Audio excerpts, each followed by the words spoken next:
I be a stand-up comedian? Well, you're going to ask, could a Baptist, I'm a recovering Baptist, could a recovering Baptist, that's right, be a stand-up comedian? Okay. So you injected honey in your veins. Well, not inject. Well, we haven't yet. I haven't tried that yet. Hey, you know what? When I met Bert Shavitz, the face of Burt Bees, he told me that you can heal yourself with bee bites. I was like, what are bee bites? And he goes, you know when a bee stings you? A bee bite. Oh, a bee. Oh, you're being funny. A bee stinger. A stinger. Yeah, you can use bee stingers to heal almost like anything. Mental problems. You can do it for your joints. Everything. I think what it is about me and stand-up comedy is I'm too logical, and I don't know the secret of it. I'd have to talk to Seinfeld. I don't know the secret. I've always avoided the stand-up mic. I told my dad, though. I said, Dad, I'm going to go out there and be a stand-up comic. He goes, well, you got to be funny. And I got real quiet, and he got real quiet. I said, okay, what about a mime? And he said, well, this is what he responded to. This is a true story.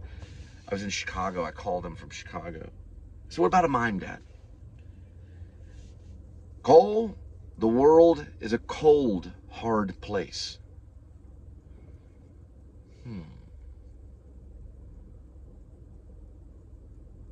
Just a long pause. I was in a motel room and I was sitting there on the phone. Everything went sideways, you know. I was going to say, what about a performance artist? But I kept that quiet. I was thinking, what is this thing? We got these phones, internet. And then I called Steve Jobs. And then I said, Steve, my dad told me something, two things. First I told him, I said, hey, Steve Jobs, I'm going to be a stand-up comedian. He goes, oh, yeah, okay, man, cool, man. That's just fucking trippy, man. What's up? I said, because that's how Steve Jobs talks. That's my impression of Steve Jobs. Whoa. How do they do their hands? This is the iPhone, you know. I don't know how Steve Jobs talked. I know who Ashton Kutcher knows. But anyway, so I go, Dad, you know, no, I'm talking to Steve Jobs. Steve Jobs was my dad. This is one of his phones right here. Right here. Right there. No, he wasn't my dad. I'm just joking. But Steve Wozniak is. I just found out the other day. No, I was joking. Steve Wozniak is not my dad. My dad was a jewelry salesman. He had polio in his right or left leg, and he limped. But I did tell him, Dad, I'm going to be a stand-up comedian. Well, I called Steve Jobs finally, and he goes, listen, Dads know a little bit. Cole, you could probably be a halfway decent Steve Jobs. I'm sorry. He got confused. He thought he was talking to himself. Cole, you'd probably make a pretty good stand-up comedian. You'd probably be a little bit funny, but you might get a few laughs. It might be worth it. You should give it a try. Now, I got this idea, but don't tell anybody, okay?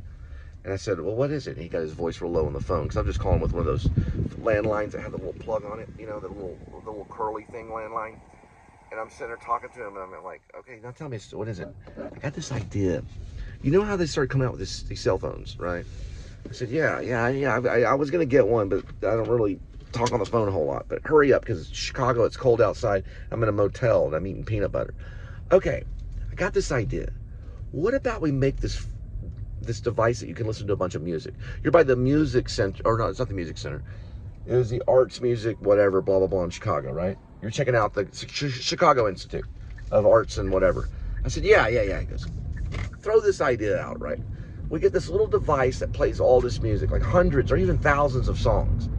Kind of like a Walkman, but it's flat, and it can fit in your, like, front pocket. It's like, okay. That doesn't sound like a bad idea. Maybe I don't even really have to be a stand-up comic. I'll just join you. Okay, here's another thing, though. It's like a cell phone, but it also plays music. So you can talk on the phone and play music, but never really at the same time. Well, we'll work on that. We still don't know about it, but we'll work on it. Because sometimes it won't even play on that and talk, right? When you're talking, you're talking. When you're listening to music, you're listening to music. For safety reasons, because they may use it on the car, like this. I see. But I got another idea on this Apple product. Oh, wait a minute, Steve, that's right. You're working on the Macintosh. Oh yeah, you call Macintosh Apple. Okay, yeah, go on. I got this last little idea. Do you know this internet thing that's happening? You know, it goes the internet and the line, and you've got all this other line, and it's like a network, and you can use it on your phone. We could possibly connect the phone to the internet and cellular, so that you get a pipeline right to the internet. So you're going to get a phone that you could talk on, you can listen to thousands of songs on it, and you could surf the internet. That's what we call it now when you're surfing on, you know, when you do the DSL. DSL was probably barely coming out at that time. No, it wasn't. It was all dial-up at that time. So DSL came out probably in 2004, probably about 10 years later. Nah, about 9 years later. 9.5 years later. And I'm set in Chicago in a motel right now. I'm probably 1995, because I ran off to Chicago in 1995 to become a mime. So I think I would respond. I say, listen, Steve, have you tried stand-up comedy? This would kill people. They'd be talking on the phone, listening to Led Zeppelin, and surfing on the net and trying to drive.